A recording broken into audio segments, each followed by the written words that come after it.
Nagkaroon po nagsagawa po ng rally si Manalo noong January 13. Ang estimate po na dumalo halos 2 milyon.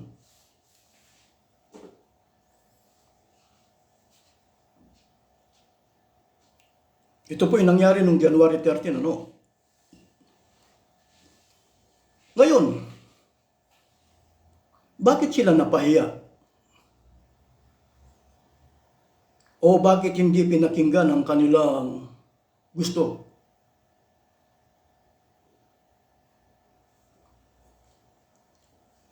Pagka pinansin po ninyo yung pagsasalita ng mga ministro ni Manalo,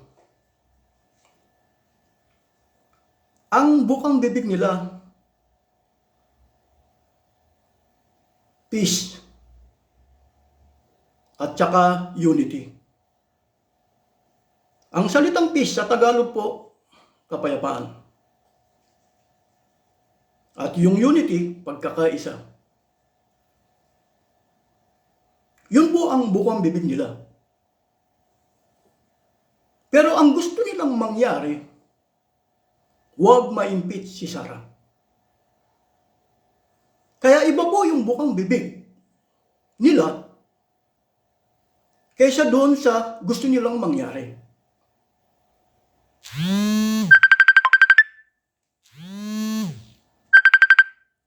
Yun lang po ang nangyayari. Ibig sabihin, si Manalo, hindi po siya nagsasalita ng totoo sa kanyang mga membro. Hindi niya sinasabi sa kanyang mga membro, o magsasagawa po tayo ng rally para hindi ma-impeach si Sara. Wala pong ganun. Wala pong ganun. Basta't ang bukang bibig nila, peace at saka unity. Kasi po ayaw po ipakilala ni Manalo na siya ay DDS supporter. Ayaw niyang ipakilala pati ang kanyang mga membro ay DDS supporter.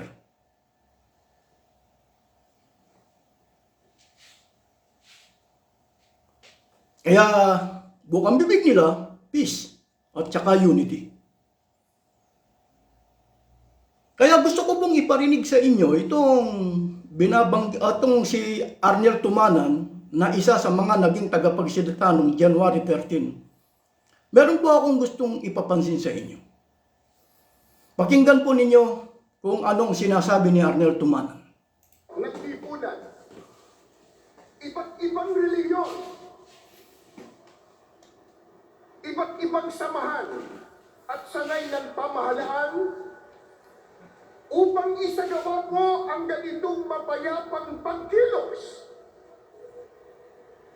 Gaya po ng ating tema, Pambansang Rally para sa Kapayapaan. Pambansang rally para sa kapayapaan. Tuloy. Isigaw po natin ang kapayapaan. Kapayapaan! Kapayapaan!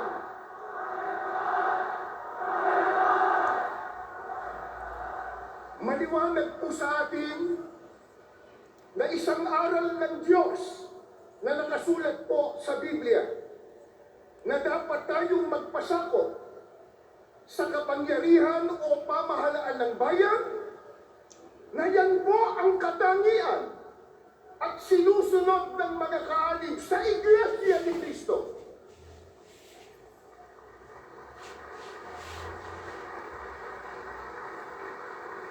Patuloy din po nating iginagalang at pinaninindiganan ang simulain ng paghihiwalay ng pamahalaan at relihiyon na itinatadhana po ng ating saligang batas.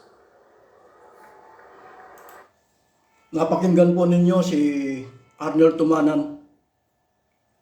Siya po ay nagpapasila batay sa kanyang sinabi. Batay sa kanyang sinabi. Ano po? Sila po ay nagpapasakop sa pamahalaan. Binanggit din niya na alam din niya na dapat magkahiwalay ang gobyerno at saka yung reliyon. Kung makikinig lang tayo sa kanila, kung hindi natin sila kilala, ang akala natin yung sinasabi ni Arnel Tumanan ay totoo. Yung sinasabi po ni Arnel Tumanan, hindi po totoo. Na sila ay nagpapasakop sa gobyerno. Ang babasahin ko po sa inyo ay isang pasugo. Ito po ang pasugong ito ay ginawa nila noong June 1998, Volume 50, Number 6. Pakinggan po ninyo sa Pangulong Tudling kung ano po ang binabanggit dito. Sa page 13, Pangulong Tudling, isang pangako sa sambayanang Pilipino.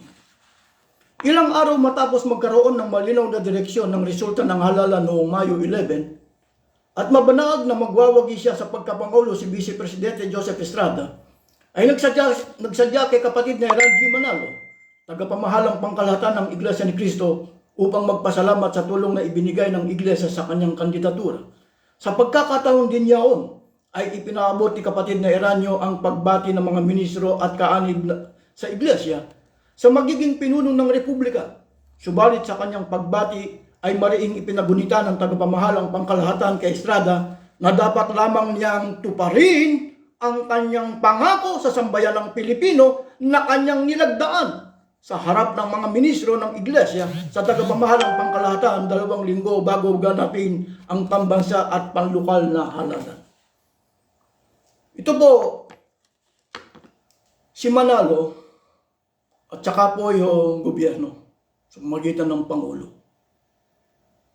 Si Manalo, nagpapapirma kung anong gusto niya. Pinapipirma niya yung magiging pangulo ng isang bansa, katulad sa bansang Pilipinas. Para sumunod yung gobyerno sa pamamagitan ng Pangulo sa gusto ni Manalo. Sa makatwid, hindi po sila nagpapasakop. Naintindihan po ninyo? Kaya mali po yung binabanggit ni Arnel Tumanan. Tuloy natin ang pagdinig kay Arnel Tumanan. Dahil dito, ang ating mapayapang pagkilos na ito ay wala pong bahid na anumang politika. Wala pong bahid politika. Sinungaling po itong si Arnel Tumanan. Mamaya lalabas po kung anong motibo.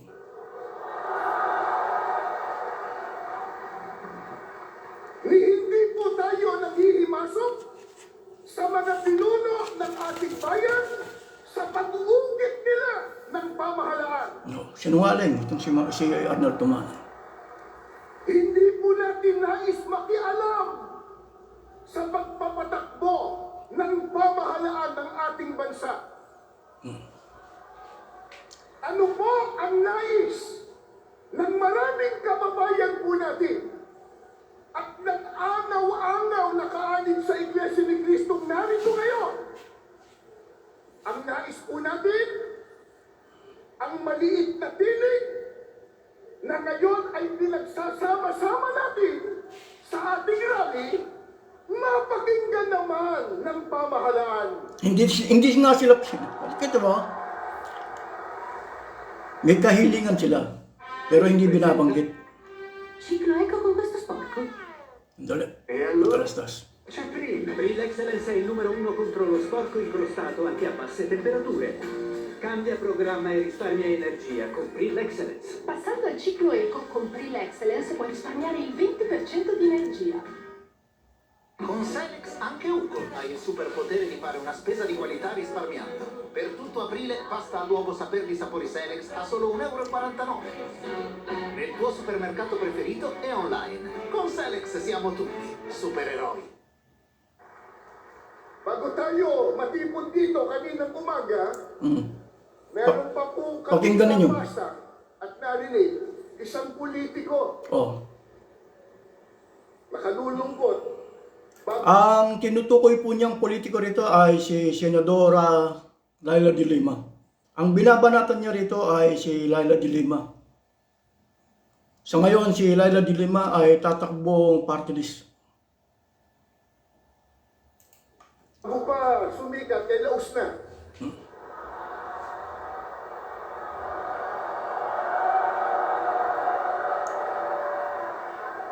Nang makita po ang bilyong ito, bilyong-bilyon, na dami ng tao, abay sinabi niya kanina, kahit marami yan, minoriya pa rin sila.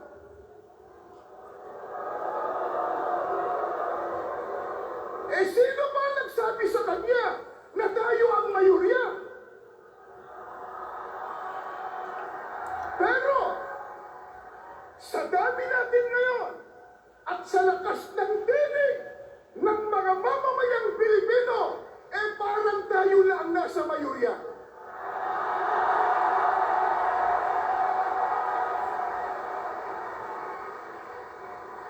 Ang Ipinakikilala po ni Arnel Tumanan, milyon-milyon.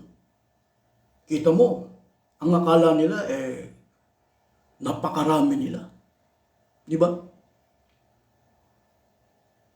Ang kahilingan nila, batay dun sa kanilang bukang bibig, unity, at saka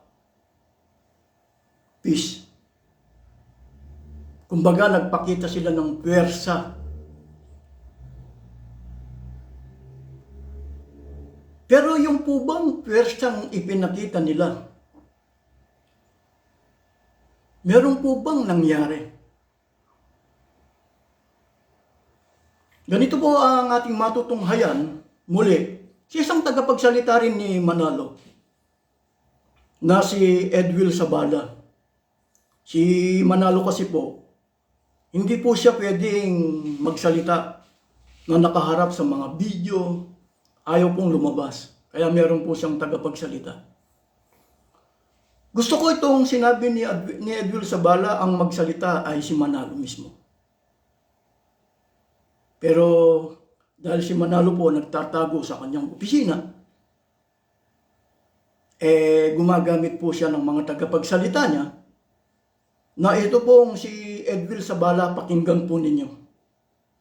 Kung anong naging reaksyon ng gobyerno doon sa ginawa nilang rally na ipinagmamalaki ni Arnel Tumanan na angaw-angaw, milyon-milyon. May silbi ba? Pakinggan po ninyo si Edwil Sabala. Nako, simulan ko na po agad kay Edwil, ano po, dito po sa mga maiinit na isip, marami po kasi yung mga nagtatanong sa amin mula ito nakalipas sa mga araw at kung saan-saan pa. Una po, ay marami po nagtatanong kasi kung ano raw po ba ang masasabi ng Iglesia ni Cristo sa kasalukuyang sitwasyon po ng ating bansa, kay Edwil.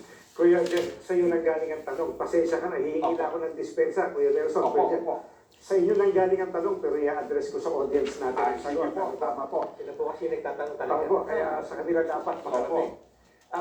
Nang mag-rally po ang Iglesia noong January 13, 2025, ang ipinanawagan po namin sa mga namiminuno sa ating bansa, at malamang ay naaalala niyo po ito, kapayapaan, pagkakaisa, at unahing asikasuhin ang problema ng ating bansa at mamamayan nito kaysa yung mga hakbanging magbubunga lamang ng awayan at hidwaan. Dahil alam naman ng marami po na ang mga ito pawang pamumulitika lamang. Ang nakakalungkot po ay yung panawagang yun ng Iglesia ni Cristo tila hindi pinakinggan ng mga kinauukulan. Kaya nga po, Kuya Jen, Napakinggan po ninyo. Kasi po ang kahilingan nila, yung bukang bibig nila, kapayapaan, unity. Pero ang gustong mangyari, huwag ma-impeach si Sara. Kaya iba po yung salita sa gusto nilang mangyari. Tuwirang si Manalo, niloloko niya ang kanyang mga kaanib, pati yung ibang mga tao. Si Manalo ayaw niyang magsabi ng totoo talaga. O mga kapatid, ang gagawin po nating rally, ito po ay para hindi ma-impeach si Sara. Pero walang magsasalita ng gano'n. Kaya ang front nila, unity at saka peace. Ibig sabihin, si Manalo nagsinungaling sa kanyang mga miyembro. Alam naman natin ang dinidiyos ng sinungaling, 8:44, ang diablo. Di po ba? Paano matatamo yung peace o yung kapayapaan? Ang babasahin ko po sa inyo mula sa Biblia, Zacarias, Kapitulo 8, dito po sa ang Biblia. Ito ang mga bagay na inyong gagawin. Magsalita ng katotohanan ang bawat isa sa inyo sa kanyang kapwa. Humatol kayo ng katotohanan at kapayapaan sa inyong mga pintuan. Paano po matatamo yung kapayapaan? Magsalita ka ng totoo. Kanino? Sa kapwa mo. Paano nagsinungaling si Manalo sa kanyang mga miyembro? Bukang bibig nila, peace. At saka unity. Pero anong gustong mangyari? Huwag ma-impeach si Sara.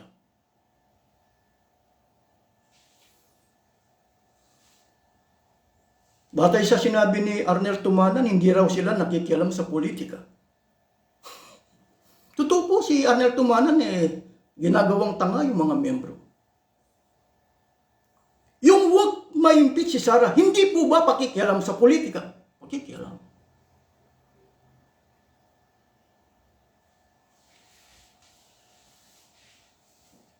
Ilan ang pumirma para ma-impeach si Sara? Mahigit na 200.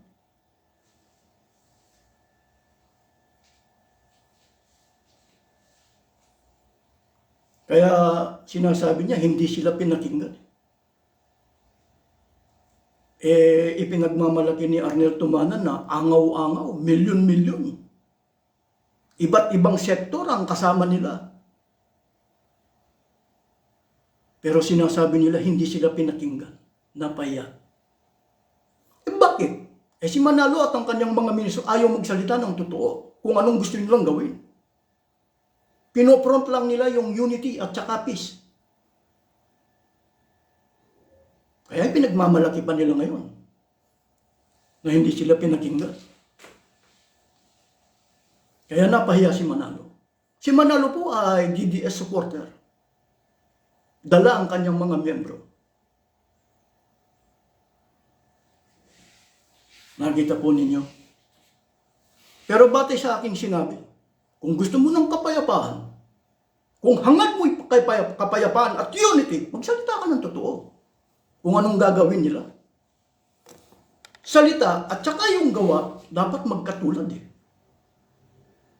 kay Manalo, iba yung salita niya, iba yung ipinagagawa niya. Ang gusto ni Manalo, ang bukang bibig ni Manalo sa magitan ng kanyang mga ministro, unity, peace.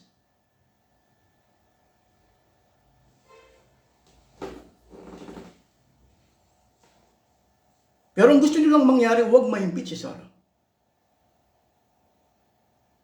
Yun ay politika. Pagkatapos sasabihin nila, hindi raw sila nakikialam sa politika. Babasahin ko po sa inyo, Efeso. Ito po sa bagong Biblia. Kung anong gustong mangyari rin sa panahon, ito po ang binasa kong nung una ay Zacarias, ay Lumang Tipan. Ngayon, muli kong babasahin po sa inyo ang Efeso. Ganito po ang ating matutunghayan para mapakinggan po ninyo.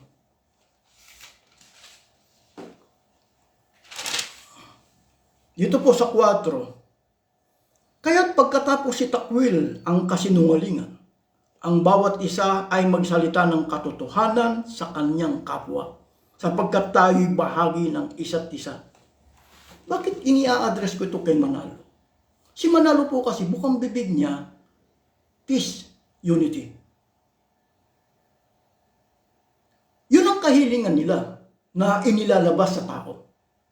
Pero ang gusto, yung gustong ipagawa, huwag ma-impeach si Sara. Na-impeach. Kaya lumitaw ang katotohanan na si Manalo at ang kanyang mga milisyon nagsisinungaling. Dahil ang kahilingan talaga nila, hindi po pwede kasing sabihin ganito. O mga kaanig, dapat sinasabi ni Manalo. Si Manalo kasi ayaw lumabas para magsalita Hindi naman pipi, hindi naman ngongo. Kaya nagkaroon po ng tagapagsalita naman si Moises. Dahil umid kung magsalita. Kaya ibinigay sa kanya yung kapatid niya na si Aaron para maging tagapagsalita. Si Manalo, pagka lumabas, makikita niyo nagkukutis babae lang. Hindi naman pipi, hindi naman umid.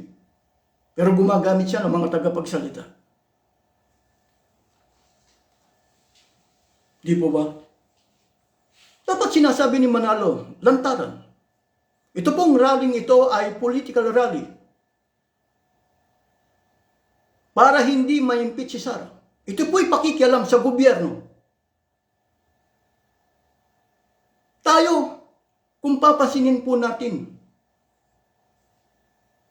ang bukiran, kung bakit meron pong korting tao para matakot ang mga ibon. Ganyan ang gagawin natin. Takutin natin ang mga politiko na huwag pumirma.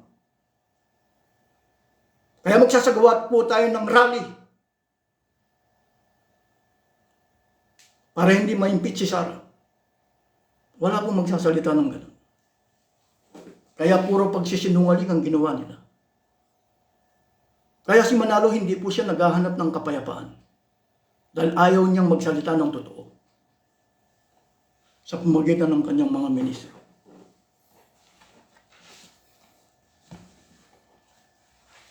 Kaya anong banggit ng Biblia diyan? Ang babasahin ko po sa inyo ay unang Tesalonica. Dito po sa dating salin, sa Kapitulo 5, talatang 3, pakinggan po ninyo. Pagka sinasabi ng mga tao kapayapaan at katiwasayan, kung magkagayoy darating sa kanila ang biglang pagkawasa na gaya ng pagdaramdam sa panganganak ng babaeng nagdadalang tao at sila'y hindi makakatanan sa anumang paraan. Bukang bibig naman nila Bukang bibig nila kapayapaan. Pero ang gagawin nila, peace. Ang gagawin pala nila, ang gagawin nila, huwag ma-impeach si Sara. Nangyari po, na-impeach si Sara. Kaya malaking sampal po kay Manalo ang nangyari. Kaya baliwala po yung angaw-angaw, milyon-milyon. Hindi sila pinakinggan ng gobyernong Marcos. Kaya hindi po nila pwedeng sabihin ng lantaran, kami mga DDS supporter. Para hindi ma-impeach si Sara. Bakit?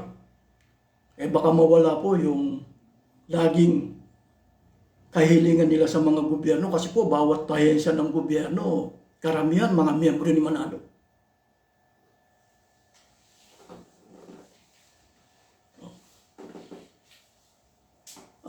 Sa susunod po ipapaksa ko yung kasi gustong mangyari ni Manalo, siya ay peacemaker.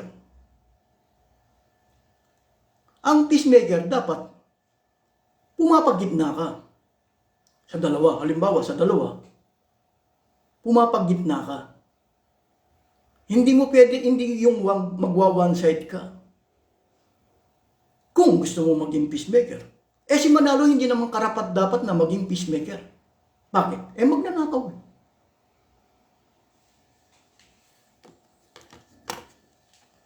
Si Manalo po naghahanap ng proteksyon sa gobyerno. Kapag ka nawala yung proteksyon niya sa gobyerno, saan pupulutin si Manalo? Alam niyo po yung nangyayari ngayon kay Kibuloy? Ganyan din ang mangyayari kay Manalo. Kapag ka nawala ang proteksyon ni Manalo sa gobyerno, sa pamamagitan ng BBM, lahat malalantad. Si Manalo, sabihan nyo lang, anong lifestyle mo? Mag-declare ka nga ng source of income mo, kung paano ka nabubuhay. Yun ang gusto kong makita sa mga opisyal ng gobyerno. O Manalo, anong source of income mo? Paano ka nabubuhay? Wala ka namang karapatan magtrabaho, yumayaman ka. Nagtatamasa ka ng yaman. Nagkakaroon ka ng kayamanan. Samantalang wala kang karapatan magtrabaho.